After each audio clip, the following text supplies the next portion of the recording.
Hardware കടവാങ്ങി മുഴുവൻ തുകയും നൽകാതെ വഞ്ചിച്ചതായി പരാതി. 50 ലക്ഷം രൂപയ്ക്ക് കല്ലൂരാവിയിൽ പ്രവർത്തിക്കുന്ന ഇലക്ട്രിക് കടവാങ്ങി 20 ലക്ഷം രൂപ മാത്രം നൽകി തന്നെ പറ്റിച്ചെന്നാണ് കൊളവയിലെ CH ജാഫറിന്റെ പരാതി. ഇലക്ട്രിക് ഹാർഡ്വെയർ കടവാങ്ങി മുഴുവൻ തുകയും നൽകാതെ വഞ്ചിച്ചതായാണ് പരാതി. 50 ലക്ഷം രൂപയ്ക്ക് കല്ലൂരാവിയിൽ പ്രവർത്തിക്കുന്ന ഇലക്ട്രിക് കടവാങ്ങി വെറും 20 ലക്ഷം മാത്രം തന്ന് തന്നെ പറ്റിച്ചു എന്നാണ് കൊളവയിലെ CH ജാഫറിന്റെ പരാതി.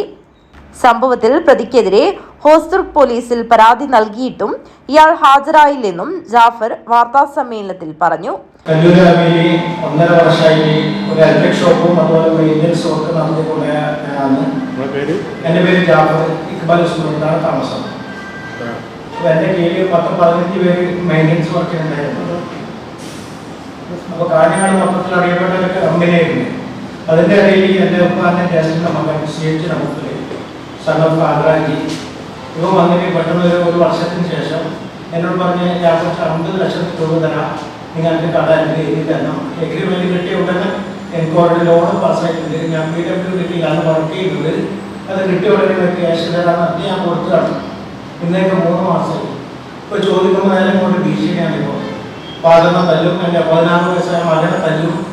ഞാൻ പറഞ്ഞത് എനിക്ക് തരാൻ പറ്റുന്നില്ലെങ്കിൽ നിൻ്റെയൊക്കെ എനിക്കുള്ള ഷോപ്പ് തിരിച്ചു തരണം, അതേപോലെ നിങ്ങൾക്ക് നിൻ്റെ എഗ്രിമെൻറ്റ് തിരിച്ചു തരാം, അതല്ലാതെ നീ ക്യാഷ് തന്നെ എന്നെ കൊണ്ട് പറ്റില്ല. നിങ്ങൾ ചീത്ത വിളിച്ചുകൊണ്ടിരിക്കുന്നത്.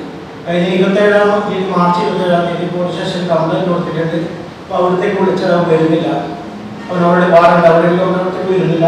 ഇന്നലെ അതേപോലെ ഏപ്രിൽ 28 വീണ്ടും കൊടുത്തു. അപ്പോൾ പറഞ്ഞു ഞാൻ നാട്ടിലില്ല, പുറത്താണുള്ളത്. ഇപ്പോൾ ഇതിനിപ്പോൾ വേറെ ഒന്നും ചെയ്യുന്നതെന്ന് അറിയുന്നില്ല. ഇപ്പോൾ മാനസിക നല്ല തെറ്റിയിട്ടാറുള്ളത്. ഇപ്പോൾ എനിക്ക് വർക്കില്ല. എൻ്റെ 15 വർക്കേഴ്സ് കൂടാതെ എല്ലാ സാധനങ്ങളും എനിക്ക് വിട്ടു കൊടുത്താണ്. വർക്ക് സൈറ്റും എല്ലാ കാര്യങ്ങളും. ഇപ്പം നേരത്തെ ഇങ്ങോട്ട് ഭീഷണിപ്പെടുത്തിക്കൊണ്ടിരുന്നത് കല്ലൂരായി ഭാഗത്ത് വന്നിട്ട് തല്ലിക്കൊല്ലുന്ന പറയുന്നത്. തനിക്ക് 30 ലക്ഷം രൂപ തരാനുണ്ടായിട്ടും അത് നൽകാതെ തന്നെയും കുടുംബത്തെയും ഇയാൾ ഭീഷണിപ്പെടുത്തുകയാണെന്നും ജാഫർ പറയുന്നു. തന്റെ 16 വയസ്സുള്ള മകനെയും ഭാര്യയെയും ഇയാൾ ഫോണിൽ ഭീഷണിപ്പെടുത്തുന്നതായും ജാഫർ ആരോപിച്ചു. ഇയാൾക്കെതിരെ കാഞ്ഞങ്ങാട് DYSPക്കും പരാതി നൽകിയതായി ജാഫർ കൂട്ടിച്ചേർത്തു. News bureau, Kanhangad.